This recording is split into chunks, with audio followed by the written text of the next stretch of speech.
It's A difference between passion and profession എന്ന് പറയും. എനിക്കിഷ്ടമാണ് പിള്ളേരെ പഠിപ്പിക്കുന്നത്, ഞാൻ ചെയ്ത് ഭയങ്കര ഹാപ്പിയാണ്. പക്ഷേ സ്പോർട്സ് ചെയ്യുമ്പോൾ നമ്മൾ കുറച്ചുകൂടി ഒരു ഇന്നർ പ്ലഷർ ഉണ്ടല്ലോ, ഉള്ളിൽ നിന്നുള്ളൊരു സന്തോഷം ഉണ്ടല്ലോ, അതെനിക്ക് വരാറുണ്ട്. ഔഡിനെ ഫേസ് ചെയ്ത് സംസാരിക്കുക, അതുപോലെ എന്നെ കൊണ്ട് എന്തെങ്കിലും പറ്റും എന്ന് തെളിയിക്കാൻ സഹായിച്ചത് സ്പോർട്സ് ആണ്. അതുപോലെ ലൈക്ക് നിങ്ങൾ ഇതുപോലെ പാഷൻ കണ്ടെത്തുക എന്നുള്ളത് സാർ. പാഷൻ എന്ന് പറയുമ്പോൾ നമ്മൾ ചെയ്യുമ്പോൾ നമുക്ക് എക്സ്ട്രാ പേയ്മെന്റിന്റെ ആവശ്യമില്ല.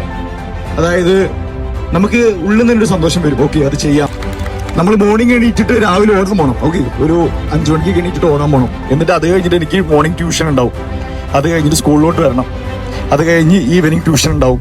അപ്പൊ ഇതൊക്കെ കാണുമ്പോൾ ആൾക്കാർക്ക് നിനക്കെന്താ വയ്യേ, കാരണം അല്ലെങ്കിൽ ഇത് ചെയ്യുന്നുണ്ട് അതിന്റെ കൂടെ ഇതോട് ചെയ്യുന്നു, എങ്ങനെ പറ്റുന്ന ഈ പരിപാടി. കാരണം എനിക്ക് ഈ സ്പോർട്സിന്റെ കാര്യങ്ങൾ ചെയ്യാനോ അല്ലെങ്കിൽ എന്റെ ബോഡി നോക്കാനോ എനിക്ക് എക്സ്ട്രാ ഒരു എഫേർട്ടിന്റെ ആവശ്യമില്ല. എനിക്കത് ചെയ്യുമ്പോൾ സന്തോഷം കിട്ടുന്നുണ്ട്. ഫുഡ് കൺട്രോൾ ചെയ്യുമ്പോൾ നിങ്ങളുടെ പാഷൻ എന്തെങ്കിലും ഇതുപോലെ എന്താണ് ചെയ്യാൻ ആഗ്രഹിക്കുന്ന ഒരു പരിപാടി ഉണ്ടാക്കിയെടുക്കുക, എന്നിട്ട് അതിനുവേണ്ടി പ്രയത്നിക്കുക. ഓക്കെ, കൂടുതൽ സംസാരിക്കണ്ടല്ലേ, നല്ല വെയിലാണെന്ന്. ഓക്കെ.